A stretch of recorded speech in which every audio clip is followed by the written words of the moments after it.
You live and you learn, Jacob. What did you learn today? Not much. Oh, is that a launch? Oh, it died. Let me release that a little earlier. Oh, there we go. Oh, That was a lot better. the wheel spin. Let's get up to that 100. Let's go.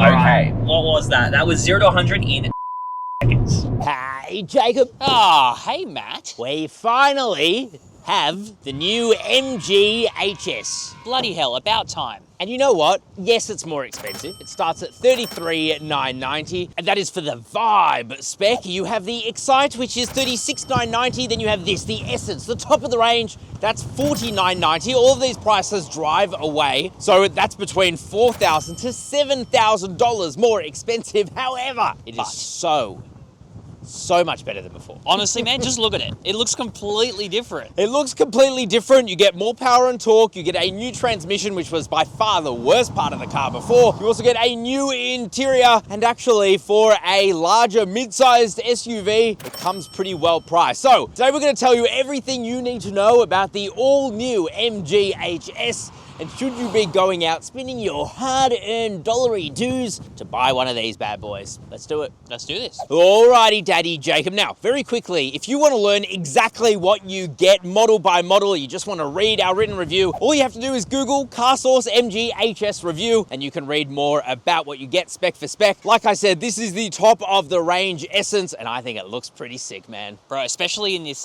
Scottish silver. To be sure.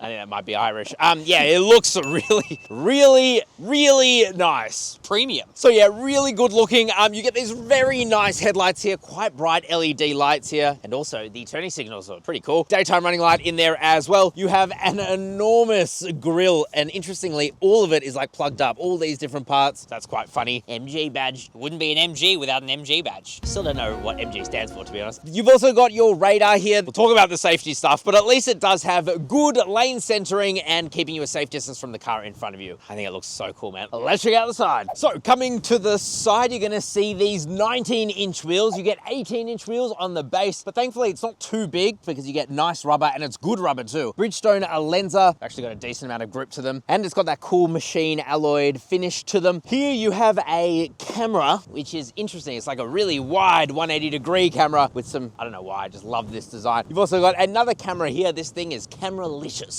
Bro, it's got cameras for days. Yeah, it's got cameras in places you didn't even know cameras existed.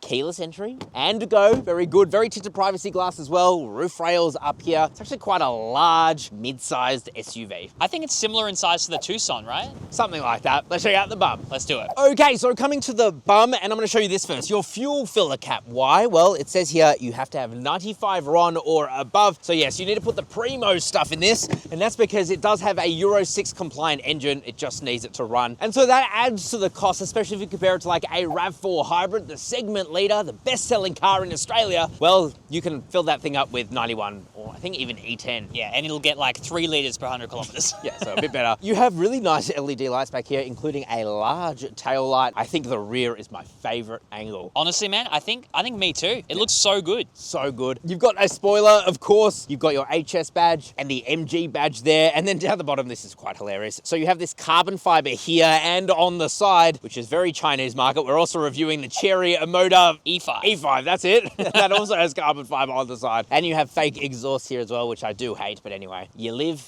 and you learn, Jacob. What did you learn today? Not much. All right, so what about what it can put inside of its bum? Well, first of all, powered tailgate. That's been a while, hasn't it? So you get 507 litres of boot space, and even though you do get quite a lot of boot space, I don't know if it's 507 litres. I don't know, it doesn't look like 507 to me, but I could be blind. Yeah, maybe they're measuring these little side areas here. There's no 12-volt sockets or carrying hooks either, which kind of sucks. But under here, you get some storage, and then under that, you get some space-saver spare wheel. Not bad. That's all right. Would have preferred a full-size spare wheel. You could also drop the second row and you get 1,484 litres of boot space. More than you could ever need. That's a lot of Coke, like Coca-Cola. Let's check out the interior. Let's do it. Alrighty. Oh, that felt good. That was a good thonk. That was a good thonk. Let's talk about the interior. First of all, I think it looks great. Really good. I mean, it's a lot of black. I don't mind it. Soft touch materials absolutely everywhere, which is very common now for a lot of these Chinese SUVs, but that's a good thing. It just means it soaks up a lot of road noise. It's quite quiet in here, actually. Yeah, Feels really nice. Really refined. There are a couple of things I don't like, so let's get it out of the way. The glove box.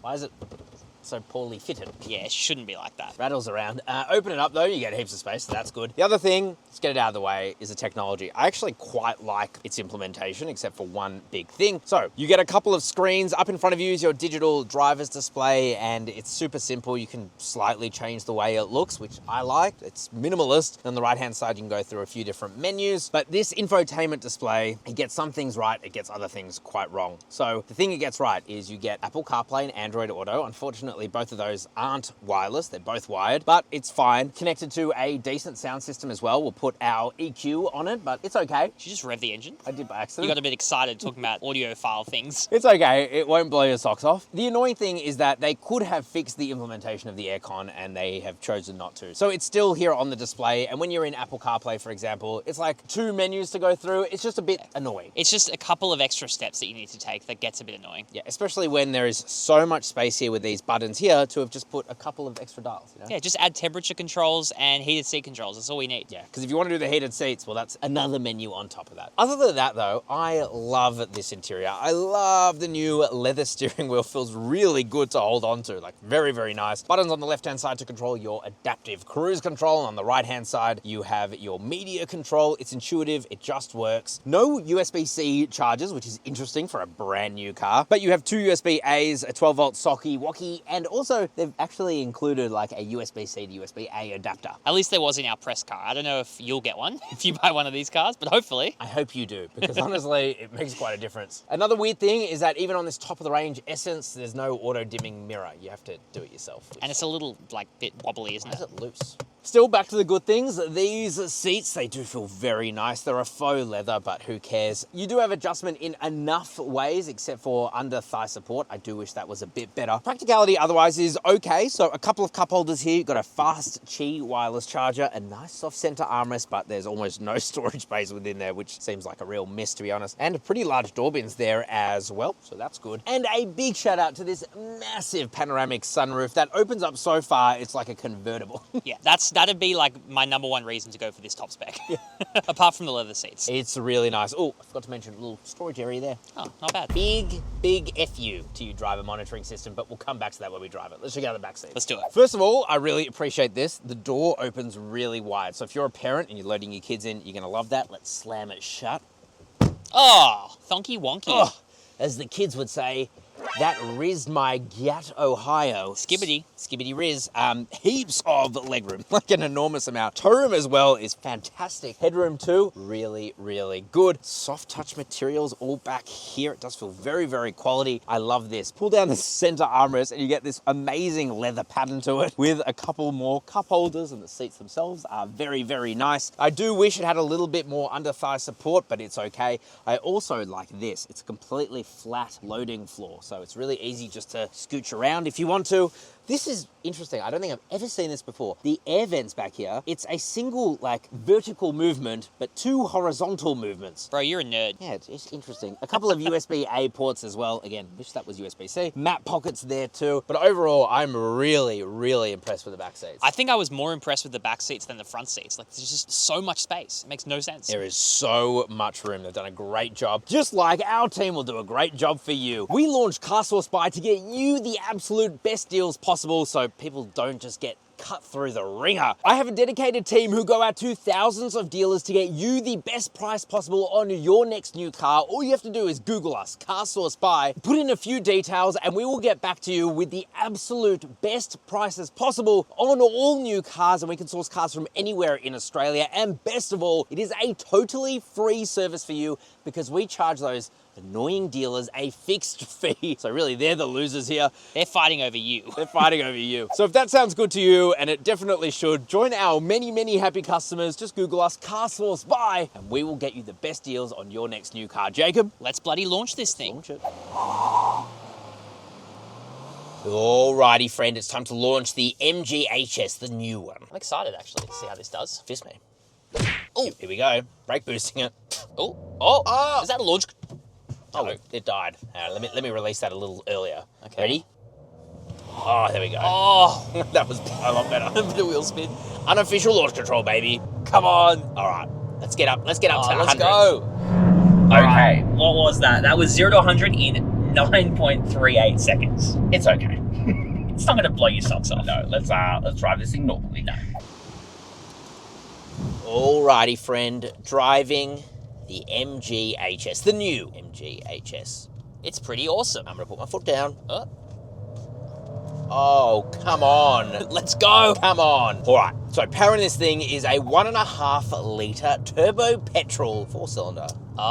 It's already started. It begins. All right, let's MG pilot. Yeah.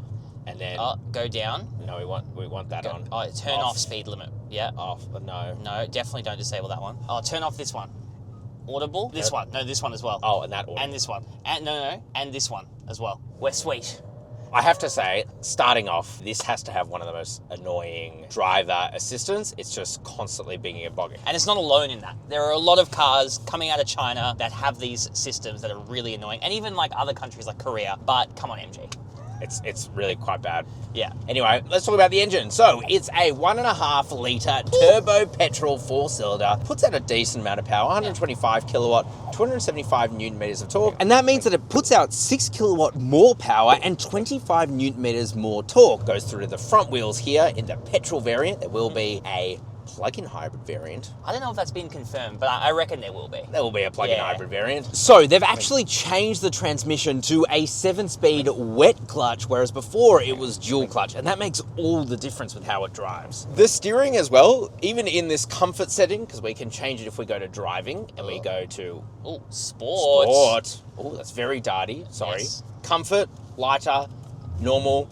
A good middle ground, to be honest. Yeah, I think you want to keep it on normal, to be honest. There are no driving modes as far as I can tell, but honestly, like, I'm quite impressed with how this drives. Suspension, it's really good. It's definitely tuned for comfort, and that is very much what we see coming out of China a lot with these SUVs, is they have a very soft tune. So you definitely feel it going around corners like this, but it's definitely not bad. No, you know? I quite like it, actually. I think it makes a good middle ground between comfort and also a bit of sportiness. You know, you don't want to have that disconnect from driving. I'm not saying that this is a sports car, but you don't want that disconnect. You don't have it. I am putting my foot flat to the floor here, and it certainly isn't very fast above 90 kilometers an hour, but it's fine, man. Actually, I'm quite liking the way that this thing is driving. It's very predictable. It feels very easy to drive. Like, people aren't going to be intimidated hopping into this car by any stretch. No. All right, here we are at Saucy Corner. Let's see how it goes. Let's do it. Tickle me. Here we go.